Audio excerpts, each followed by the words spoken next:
Yeah, a beautiful day to you guys, wherever you're watching me from. This is God Sent from Sent Farms, and today's video I'm going to try as much as possible to make as short as possible. And I want to show you guys, especially those starting rabbitry for the first time, those beginners, how to mate your rabbit, the proper way to mate your doe.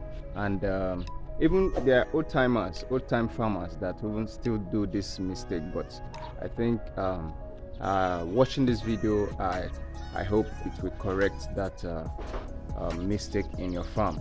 Now, the first thing you do, I've made a video where I shared where I told you guys what to do before you take your doe to your buck for mating, things that you need to give her to cleanse her system, to increase rate of conception in your doe before you take her to the box. So try and watch that video before you start mating your doe.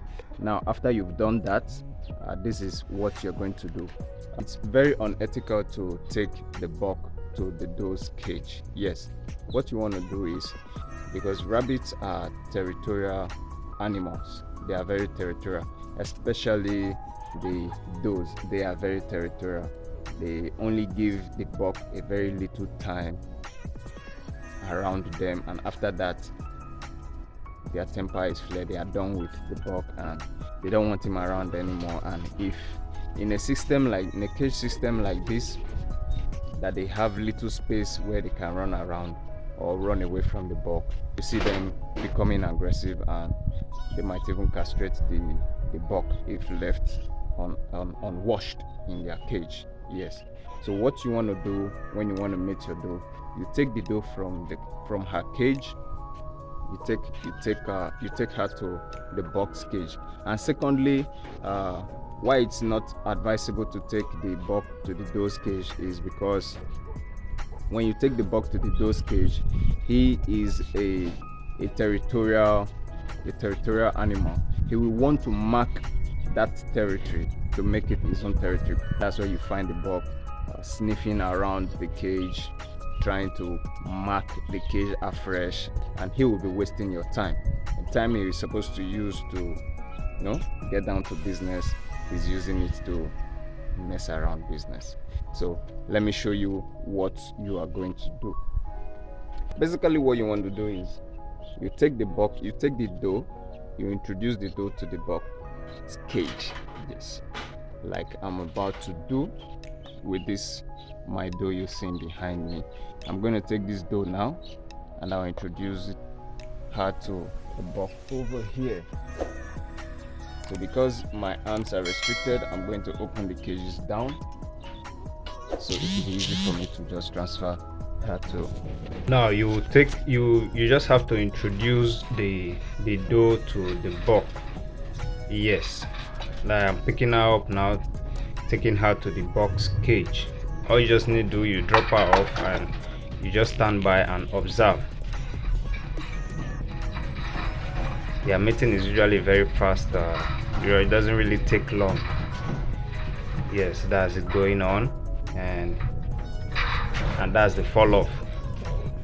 Yes, when you see the buck falls off that way, that's one successful mating. And usually they make some certain sound, like you heard, like some groaning sound.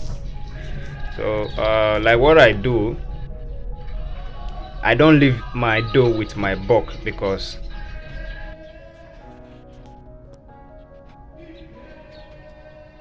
the doe can get aggressive.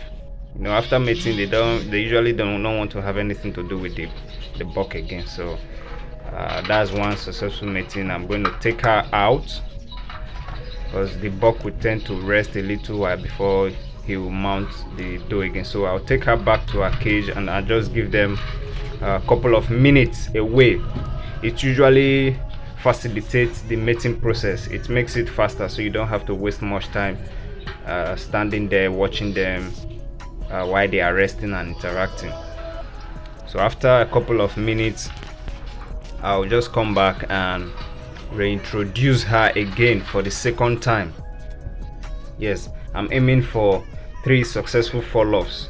Yes, we've had one successful fall-offs, and after a couple of minutes I came back. I'm coming back now, and I'm going to reintroduce her again for the second time to the buck, and you'll see how we're going to achieve a second fall off. And lest I forget, when introducing to your buck for mating, endeavor to remove every obstacle. Yes, like this stick now I just removed. Endeavor to remove every obstacle. Let the pace be free. Yeah, that's the second fall off. That's the second fall off of the buck. So we've gotten 2 successful fall offs now. I'm just going to take her out again so they can have a couple of minutes to rest, and then I will have to introduce her again for the 3rd time. It's not compulsory you have to mate 3 or more times. If one successful mating can do the job for you, yes, can get her pregnant, but to increase your chances of conception, that is why we advise at least 3 successful follow-ups, and you just have to be there to witness it so that you can start keeping your record. You'll be sure that the mating was successful. Yeah, just have to pet this guy on the head. He loves petting. Yeah, boy, good boy. So I'm going to give them a couple of minutes again in between mating. After you 3 I'll come successful back and introduce her. fall-offs, successful mating, you return your doe to her hutch, and next thing is to counting. The next thing is to start counting from that day until gestation period is usually between 28 days to 32, 33 days. Yes, so you start counting from that day till the 31st or 32 or 28. And when it's 4 days to the kindling date, let's say 4 to 5 days to the kindling date, you're going to introduce to her a nesting box. This is not the doe we mated in this video, but this particular doe right here, she's actually pregnant, and I'm expecting her to kindle very soon. So what you do, you introduce the nesting box to her 4 to 5 days to the kindling date, and the next thing after the nesting box, you give her some dry grasses. You're going to give her some dry grasses like you're seeing in my hands. Just drop it there so that she can pick them up and use it to prepare the nest in the nesting box, which is going to keep the kids warm, because they are normally born naked without fur. So to keep them warm, she'll pick some of these dry grasses and she'll use it to prepare bed in the nesting box where she's going to kindle. Also, she's going to pull her fur as well to cushion, to make the nest very soft. These grasses are soft, but coupled with her fur, they are not as soft as her fur. You know, some doe don't pull fur, so you just have to provide nesting material for them. Just drop it there and they know what to do with it. They'll pick it and prepare the nest by themselves. You can see her in the nesting box. And take note, some doe might even eat, because this is hay. Yes, some doe might go ahead to eat it instead of using it to prepare. They might use it to prepare the nest and they will eat it again. That is before they will kindle. So what you do, you just keep on checking. If she has eaten them up, you provide fresh one for her, fresh hay. Yes, fresh dry grass, not the wet one. Fresh dry grass for her. She'll use it again to prepare her nest, but by the time she is about to kindle, she won't eat them again. We also pull some of her fur at a late hour. So in another video, I'm going to show you guys how you can palpate the different ways to know if your doe is pregnant or not.